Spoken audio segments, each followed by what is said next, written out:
green bottles hanging on the wall. 10 green bottles hanging on the wall.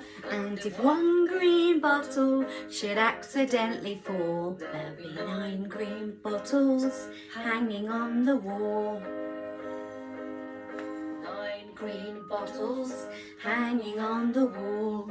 9 green bottles hanging on the wall. And if one green bottle should accidentally fall, there'll be 8 green bottles hanging on the wall.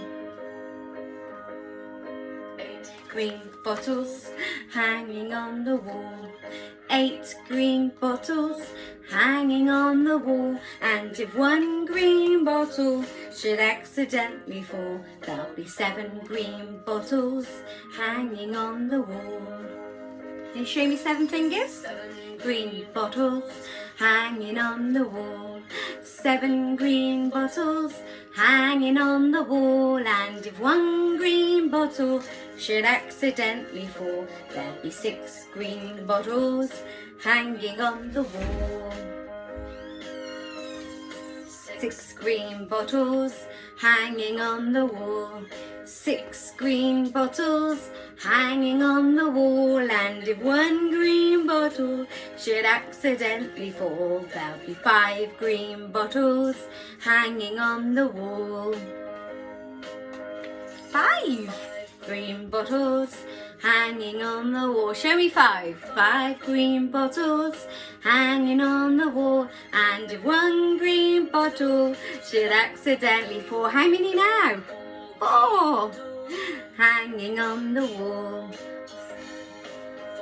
Green bottles hanging on the wall. 4 green bottles hanging on the wall. And if one green bottle should accidentally fall, there'll be 3 green bottles hanging on the wall. Bottles hanging on the wall. 3 green bottles hanging on the wall. And if one green bottle should accidentally fall, there'll be 2 green bottles hanging on the wall. 2 bottles hanging on the wall. 2 green bottles hanging on the wall. And if one green bottle should accidentally fall, there'll be 1 hanging on the wall. Green bottle hanging on the wall. 1 green bottle hanging on the wall. And if one green bottle should accidentally fall, there'll be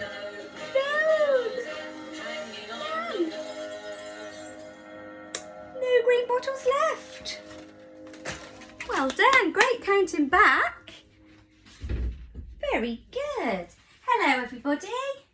How are you all today? Hope you've had a really nice day. Have you played with some good toys? Have you read any good stories? Have you done any drawing? Oh, I love drawing. You tell me what you've been doing.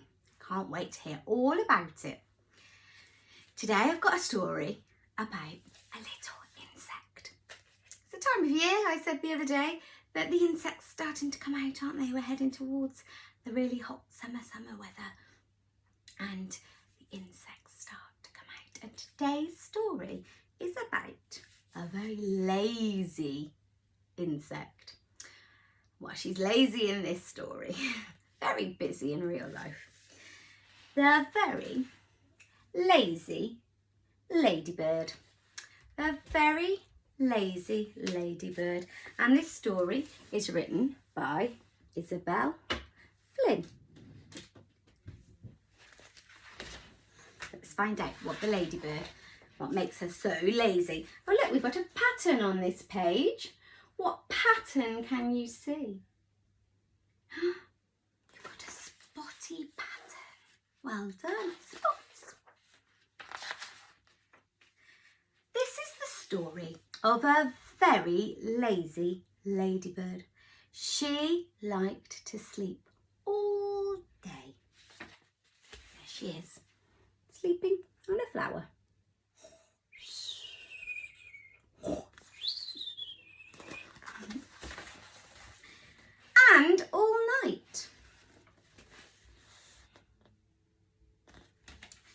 And because she slept all day and all night, the lazy ladybird didn't know how to fly. So she never ever had time to practice. She was always sleeping. One day, the lazy ladybird wanted to sleep somewhere else. But what could she do if she couldn't fly? Then the lazy ladybird had a very good idea. When a kangaroo bounded by. Boing, can you bounce like a kangaroo? Boing, boing. They've got very bouncy back legs. The ladybird hopped into her pouch, but the kangaroo liked to jump. So the kangaroo was jumping with the ladybird in her pouch. "Oh, I can't sleep in here," cried the lazy ladybird. "It's far too bumpy." So, when a tiger padded by, can you roar like a tiger? Guess what the ladybird did? She hopped onto his back. There he is, doing a big roar. But the tiger liked to roar. "I can't sleep in here," said the lazy ladybird. "It's far too noisy." So when a great big crocodile swam by, what do you think she did? Let's find out. She hopped onto his tail, but the crocodile liked to swish, swish, swish his tail in the water. "Oh, I can't sleep in here," said the lazy ladybird. "I'll fall into the river." So when a monkey swam by, are there any cheeky monkeys out there? She hopped onto her head, but the monkey liked to swing from branch to branch. "I can't sleep in here," said the lazy ladybird.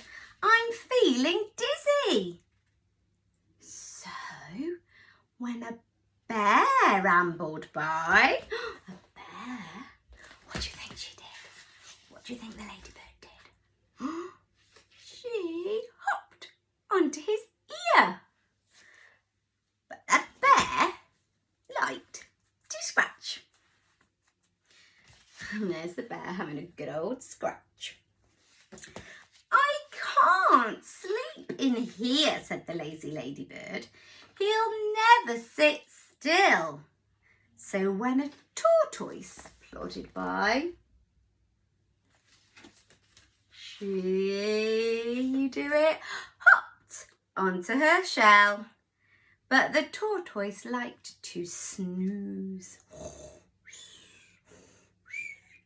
"I can't sleep in here," said the lazy ladybird. "It's far too hot."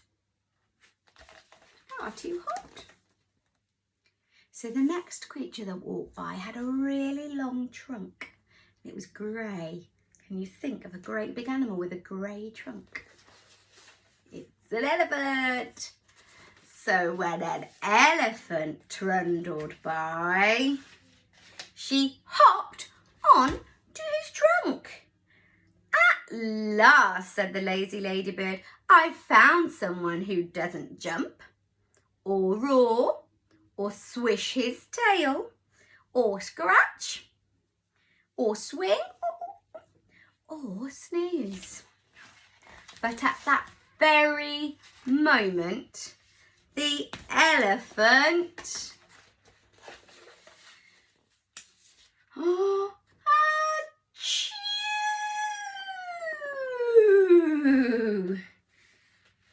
sneezed, and poor old lazy ladybird had to fly at last. He shot her into the air, so she had to use her wings.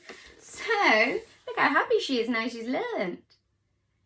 She's flying and she looks so happy.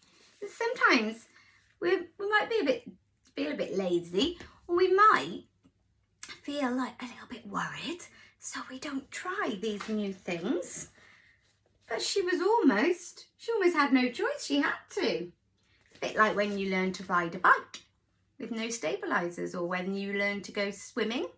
It's quite scary to start with, but once you get in the water, once you have to try, and to keep yourself afloat, you kick your legs and you can do it. Just keep trying. And that's today's lovely story, The Very Lazy Ladybird by Isabel Finn and Jack Tickle. It's a funny name, isn't it? Okie dokie. So I thought we'd sing a song about some animals. I haven't sung this one for ages. I'll try and remember it. So, I went to the animal fair. The birds and the beasts were there. The big baboon by the light of the moon was combing his auburn hair. The monkey fell out of his bunk, crash, and slid down the elephant's trunk. Whee! The elephant sneezed, achoo, and fell to his knees. And what became of the monkey, monkey, monkey, monkey, monkey, monkey, monkey? Let's do it again. We went to the animal fair. The birds and the beasts were there. The big baboon by the light of the moon was combing his auburn hair. The monkey fell out of his bunk and slid down the elephant's trunk. Whee! The elephant sneezed, achoo, and fell to his knees. And what became of the monkey, monkey, monkey, monkey, monkey, monkey, monkey? It's a good one, isn't it? Should we try it again? It's a bit like the elephant in our story when he sneezed and poor Ladybird flew away. But this time he's a monkey. I went to the animal fair. The birds and the beasts were there. The big baboon by the light of the moon was combing his auburn hair. The monkey fell out of his bunk, crash! Can you crash? Crash! And slid down the elephant's trunk. Whee! You do it. Whee! The elephant sneezed, achoo! And fell to his knees, boom! And what became of the monkey, monkey, monkey, monkey, monkey, monkey, monkey? Yay! Give yourselves a clap. Well done. That's a good one, that is. I thought today we could look at some shapes. Now I've got a little set that I've had for a very long time. And this little set is called Tapper Shape. And it's something that all my children used to love. And all my bigger child-minding children, when they get to a little bit bigger, they're allowed to play with this because it has little tiny nails and some wooden shapes with holes in. And it has a special board like this. And on this board, you can make a picture. So you pop the nail in the middle, whoops. And we usually do this sat at the table while the younger ones are napping. And we make some lovely shape pictures. And we have a little hammer and we tap, tap, tap, tap, tap, tap, tap. So I've popped a red circle onto my picture so far. Can you see that?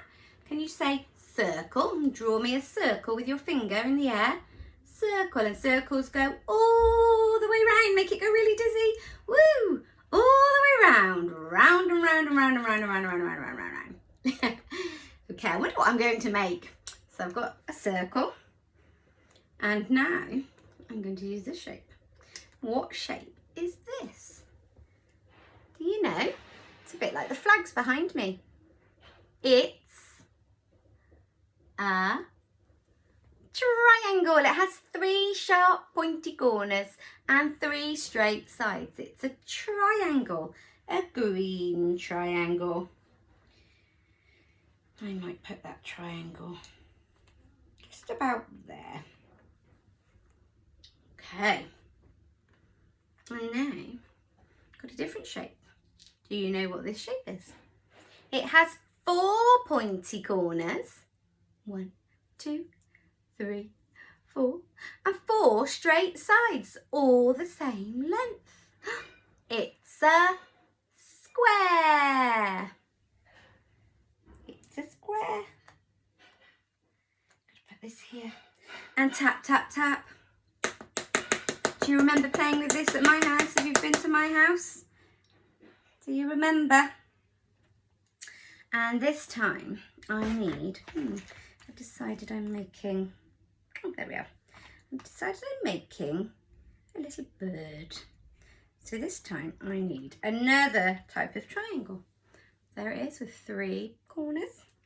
So I'm going to pop it on my picture. Like this. You see it's starting to look a little bit like a bird, or maybe not. Maybe you need to put some legs on. Okay, so I've got 2 little rectangles now. I'm going to put one there and one there. This is supposed to be like the bird's beak.